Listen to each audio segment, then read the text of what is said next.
ఈ మధ్య జోక్‌గా మీమ్స్, ట్రోల్స్ చేస్తున్నారు. అమ్మాయిలను చూసి అబ్బాయిలు భయపడిపోతున్నారు. అసలు పెళ్ళంటే భయపడాల్సొస్తోంది అని చెప్పి. బట్ ఇప్పుడు జరుగుతున్న ఘటనలు చూస్తే ఆడపిల్లల్ని చూసి మగాళ్ళే గాదు, అమ్మలే గాదు, ఆడపిల్లల్ని చూసి ఆడపిల్లలు కూడా భయపడే స్టేజ్‌కొచ్చేసారు. ఎంత దిగజారిపోతున్నారంటే కొన్ని ఘటనలైతే నిజంగా వెన్నులో వణుకు పుట్టిస్తోంది. మీరు నన్ను తిట్టినా పర్వాలేదు. మీకొక కేస్ గురించి చెప్పబోతున్నాను. మధ్యప్రదేశ్ జబల్పూర్ చిల్లింగ్ కేసు ఇది. రీసెంట్‌గా 4, 5 రోజుల క్రితం ఏం జరిగిందంటే ఇద్దరు అమ్మాయిలు, అంటే మనం తెలుగు రాష్ట్రాల్లో కూడా చూసాం, తల్లిని చంపేసింది ఒక అమ్మాయి. ఇది పక్కకు పెడితే ఇప్పుడు ఇంకొక కేసు గురించి మాట్లాడబోతున్నాము. సో ఆడవాళ్ళందరికీ కోపం వస్తుందేమో, బట్ ఈ తరం పిల్లలు ఏ విధంగా ఇన్ఫ్లుయెన్స్ అవుతున్నారు, ఎంతగా క్రిమినల్ మెంటాలిటీ, వాళ్ళ మెంటాలిటీ ఎంత క్రూయల్గా మారుతుంది అనడానికి ఇవన్నీ ఎగ్జాంపుల్స్. అబ్బాయిలు చేయట్లేదా అంటే చేస్తున్నారు. అట్ ద సేమ్ టైం వాళ్ళతో సమానంగా మహిళలు కూడా మానవత్వం మర్చిపోయి మహిళలు కూడా చాలా కిరాతకంగా వ్యవహరిస్తున్నారు. రీసెంట్గా నిన్న చంటి బిడ్డను పిన్ని చంపేసింది, ఎంతో నాటకాలు ఆడి దొరికిపోయింది. అండ్ ఇప్పుడు కూడా ఇద్దరు అమ్మాయిల మధ్య జరిగిన గొడవ అది ఎంత దూరం వెళ్ళిందంటే కొన్నిసార్లు అందమే వాళ్ళకి అపాయంగా మారుతుందేమో అనిపిస్తుంది. నిజంగా కొందరికి వచ్చే ప్రతిభ, అందం, వాళ్ళకి వచ్చే పేరు కూడా వాళ్ళ జీవితాలని చిదిమేస్తుందేమో అనిపించింది ఈ కేసు చూస్తే. మధ్యప్రదేశ్ జబల్పూర్లో ఇద్దరు ఫ్రెండ్స్ ఉన్నారు. చిన్నప్పటి నుంచి ఒకటే కాలనీలో పక్కపక్క ఇళ్లలో పెరిగిన ఇద్దరు ఫ్రెండ్స్ కథ ఇది. ఇద్దరు ఆడపిల్లలు 21, 22 ఏళ్ల ఏజ్ ఉన్న వాళ్ళు, చిన్నప్పటి నుంచి చాలా క్లోజ్ ఫ్రెండ్స్. అయితే రీసెంట్గా ఏం జరిగిందంటే ఒక 5 ఏళ్ల క్రితం, అంటే 5 ఏళ్ళు అంటే మీరు గమనించండి, 21 ఏళ్ళు మైనస్ 5 ఎంత ఉండొచ్చు, 16 ఏళ్ల ఏజ్లో ఇద్దరు అమ్మాయిల కథ ఇది. ఇషితా సాహు, శ్రద్ధా దాస్ అనే ఇద్దరు ఫ్రెండ్స్, చిన్నప్పటి నుండి ఫ్రెండ్స్ అనమాట. 5 ఏళ్ల క్రితం, అంటే ఇప్పుడు వాళ్ళకి 21 ఏళ్ళు అయితే 5 ఏళ్ల క్రితం అంటే వాళ్ళకి 16 ఏళ్ల ఏజ్ ఉంటుంది. అప్పుడు ఇషితా సాహు అనే అమ్మాయి ఉందో, ఆ అమ్మాయి తన బాయ్ ఫ్రెండ్తో ఒక ప్రైవేట్ వీడియో లీక్ అయిందనమాట ఇంటర్నెట్లో. అప్పట్లోనే 16 ఏళ్ల అమ్మాయి బాయ్ ఫ్రెండ్తో ప్రైవేట్ వీడియో లీక్ అయింది. అయితే ఆ వీడియో వెనక ఈ శ్రద్ధా దాస్ అనే ఇంకొక తన స్నేహితురాలు ఉందేమో అన్న అనుమానంతో ఈ పిల్ల ఆ పిల్ల మీద కక్ష పెంచుకుంది. ఎంత పగ పెంచుకుందంటే ఇంకా టైం కోసం వెయిట్ చేస్తోంది. 5 ఏళ్లుగా తన మైండ్లో ఒక్కటే ఉంది, అది ఎప్పుడు దొరుకుతుందా, దాన్ని ఏం చేద్దాం అన్న పగతోనే బతికింది.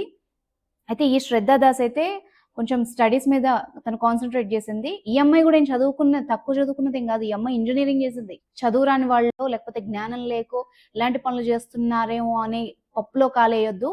ఈ అమ్మాయి ఇంజనీరింగ్ చదివింది. ఎవరైతే ఈ క్రైమ్ చేసిందో శ్రద్ధా దాస్ ఇంజనీరింగ్ చదివింది. And Ishita Sahu BBA complete చేసి పశ్చిమ బెంగాల్లో ఒక మంచి కంపెనీలో మంచి జాబ్ తెచ్చుకుంది. ఇంకా ఇప్పుడు ఈమెకి పగ డబుల్ అయిపోయింది. ఎట్లా అంటే నా లైఫ్ పాడు చేసిందే గాక ఇది ఎంత అందంగా ఉంది అండ్ ఇది మంచి కెరియర్ సంపాదించుకుంది, నలుగురిలో మంచి పేరు తెచ్చుకుంటుంది అని అసూయ, ద్వేషం, పగ, ప్రతీకారంతో రగిలిపోయిన శ్రద్ధ ఈ అమ్మాయిని ఎట్లా అయినా గలవాలని రకరకాల ప్రయత్నాలు చేసింది. దానికంటే ముందు లాస్ట్ కొన్ని మంత్స్గా ఆమె ఎంత కిరాతకమైన ప్లాన్ చేసిందంటే కొన్ని షాప్స్ తిరిగి యాసిడ్ కలెక్ట్ చేయడం స్టార్ట్ చేసింది. అంటే ఈ అమ్మాయికి ఆమె కాలిపోయే అంత యాసిడ్ కావాలి. అంత ఎక్కువ అమౌంట్ దొరకదు కాబట్టి, అందులోనూ మనం ఇళ్లలో యూజ్ చేసేది కాకుండా చాలా పవర్ఫుల్ యాసిడ్ ఉంటుంది. అది ఓన్లీ ల్యాబ్స్లో మాత్రమే దొరుకుతుంది. కొన్ని ఇంపార్టెంట్ అవసరాలకు మాత్రమే వాటిని వాడతారు. ఎడ్యుకేషన్ పర్పస్ కానీ, మెడికల్ పర్పస్ కానీ రకరకాలుగా ప్రయోగాల్లో వాడతారు. సో ఆ యాసిడ్ కోసం ఎక్కువ అమౌంట్లో కావాలని ఎన్నో ప్రయత్నాలు చేసింది.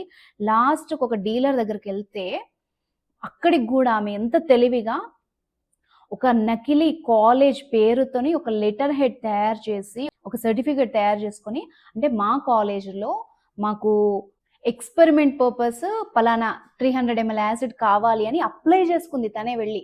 అంటే చూడండి ఎంత క్రియేట్ చేసిందో ప్లాన్ని. అప్లై చేసుకుంటే ఆ డీలర్ లాస్ట్కి మళ్ళీ మీ ప్రొఫెసర్ పర్మిషన్ కావాలి అని చెప్పాడంట.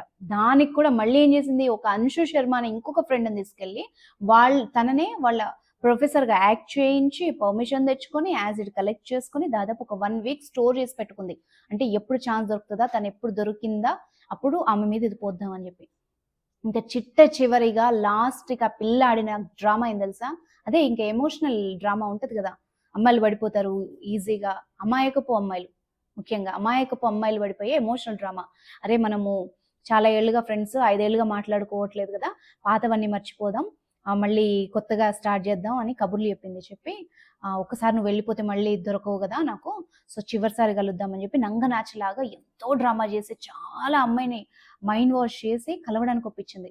అప్పటికి వాళ్ళ అమ్మ చెప్తానే ఉందంట, వద్దు అయిపోయింది, ఏదో అయిపోయింది, అమ్మాయి ప్రవర్తన అంత మంచిది కాదు, ఇప్పుడు మనకు అవసరమా రిస్క్, నువ్వు వెళ్ళేదాన్ని నీ పని చూసుకో అని వాళ్ళ అమ్మ చెప్పినా కూడా సరే ఎంతో కొంత చిన్ననాటి స్నేహితురాలు కదా, ఇక మన సినిమాల్లో చూపిస్తాం కదా చివరిసారి ఏదో ఫేర్వెల్ చేసుకున్నట్టుగా, అట్లా ఊహించుకున్న పిల్ల బయటకు వచ్చింది. ఇక ఈ అమ్మాయి తనతో పాటు తెచ్చుకున్న యాసిడ్ బాటిల్ వాళ్ళ ఇంటి బయటికి ఆ పిల్ల ఇట్లా కాళ్ళు బయట పెట్టడంతోనే వెంటనే ఆ బాటిల్ బయటికి తీసి ఎంత గట్టిగా అరిచి చెప్పింది తెలుసా, అందరికి వినబడేలాగా, ఏంటే నీ అందం చూసుకునే కదా నీకు ఇంత పొగరు, నువ్వు సక్సెస్ అయ్యావని పొగరు కదా నీకు, నీ అద్దంలో నీ మొహం చూసుకుంటే నువ్వు దడుచుకొని చచ్చేలాగా చేస్తానంటూ ఇంత పెద్ద డైలాగ్ అంత కోపంతో ఊగిపోతూ చెబుతూనే ఇంకో పక్క చేత్తోంచి బాటిల్ తీసుకుని ఆ పిల్ల మొహం మీద విసురు కొట్టింది.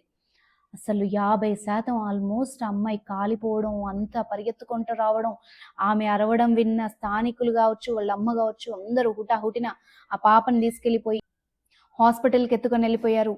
పోలీసులు అయితే ఈ అమ్మాయిని అరెస్ట్ చేశారు, కానీ దీని వెనక ఈ ఘాతుకాన్ని కొడిగట్టిన ఆమె క్రిమినల్ బ్రెయిన్ మాత్రం చాలా ఘోరం, ఎంతో హానికరం ఇలాంటి వాళ్ళు మన సొసైటీకి.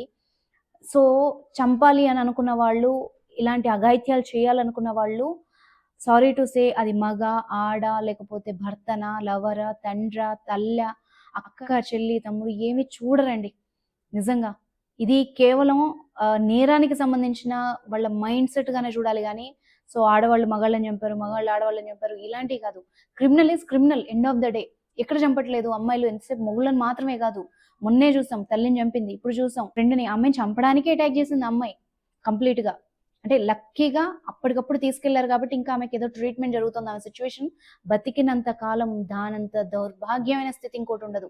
ఒక ఆడపిల్లకి ఏదండి ఇంపార్టెంట్, జనరల్గా ఫేసే కదా వాళ్ళకి, అందమే కదా వాళ్ళకి, వాళ్ళని చాలా హోప్గా వాళ్ళకి కాన్ఫిడెన్స్ ఇచ్చేది కానీ, వాళ్ళని బతికిచ్చేది కానీ, వాళ్ళకున్న కాన్ఫిడెన్స్ అంతా కూడా అమ్మాయి కంటే అందం మాత్రమే మెయిన్గా. కానీ దాన్నే తీసేసింది, ఆమె మొహాన్నే అంత ఛిద్రం చేసింది. ఇప్పుడు ఆ అమ్మాయి ఫ్యూచర్ ఏంటి? ఇంత బాగున్న వాళ్ళకి అంతంత మాత్రం జీవితాలు, అలాంటిది అమ్మాయి జీవితాన్ని నేల రాసేసింది కదా. దీనికన్నా ఒక రకంగా ఒక్క వేడితో చంపేయడమే మేలేమో అనిపిస్తుంది. చాలా బాధతో చెప్తున్నాను నేను ఈ విషయం. జనరల్గా అబ్బాయిలు ఇలాంటివి చేసినప్పుడు చాలా వ్యతిరేకత వస్తుంది, బట్ ఒక అమ్మాయి సున్నిత మనస్కురాలుగా చెప్పే అమ్మాయిలు కూడా ఎంత ఘాతుకాలకి తెగబడుతున్నారు అంటే సొసైటీ ఎటుపోతోంది, వాళ్ళు ఏం ఆలోచిస్తున్నారు, ఏం చూస్తున్నారు, ఎట్లా తయారవుతున్నారు, వీళ్ళ చుట్టూ ఎంత ఇన్ఫ్లుయెన్స్ చేస్తున్నారు అన్నది నిజంగా సొసైటీకి ఒక థ్రెట్ అని అనుకోవాలి. సోషల్ మీడియా అయి ఉండొచ్చు, వెబ్ సిరీస్లు అయి ఉండొచ్చు, అంటే మన పరిధిని దాటి మన మైండ్ని ఎంత కలుషితం చేస్తున్నాయి ఈ ఒక్క ఇన్సిడెంట్ ద్వారా మనం తెలుసుకోవచ్చు. నిజంగా ఇందులో నేను ఏమన్నా కించపరిచే విధంగా మహిళలు మాట్లాడుంటే క్షమించండి, కానీ ఇలాంటి ఇన్సిడెంట్స్ మాత్రం యాక్సెప్టబుల్ కాదు. వీళ్ళని ఎట్టి పరిస్థితుల్లో ఉపేక్షించకూడదు. ఇంకా కఠినమైన చట్టాలు రావాలని నేనైతే కోరుకుంటున్నాను. మీరైతే ఏమనుకుంటున్నారో కింద కమెంట్ చేయండి. ఇలాంటి అవేర్నెస్ వీడియోస్ చేయడానికి నేను ట్రై చేస్తాను. నా ఛానల్ని కూడా సపోర్ట్ చేయండి, వీలైనంత మందికి షేర్ చేయండి. స్నేహితుల ముసుగులో ఉండే ఇలాంటి వాళ్ళను మాత్రం నమ్మకండి. నలుగురికి ఉపయోగపడుతుంది అనిపిస్తే ఖచ్చితంగా షేర్ చేయండి వీడియో. ప్రమాదం ఉంటే ముందే పసిగట్టుకునే అవకాశం ఉంటుంది. సో దయచేసి లైక్, షేర్, సబ్స్క్రైబ్ చేయండి. అండ్ మీ ఒపీనియన్ కూడా తప్పకుండా కామెంట్ చేయండి. ఇంకా ఎలాంటి వీడియోస్ చేయాలి అన్నది కూడా మీరు చెప్పొచ్చు. తప్పులు ఏమన్నా ఉంటే కూడా చెప్పొచ్చు. తప్పకుండా నేను సరి చేసుకునేందుకు ప్రయత్నిస్తాను. Thank you so much.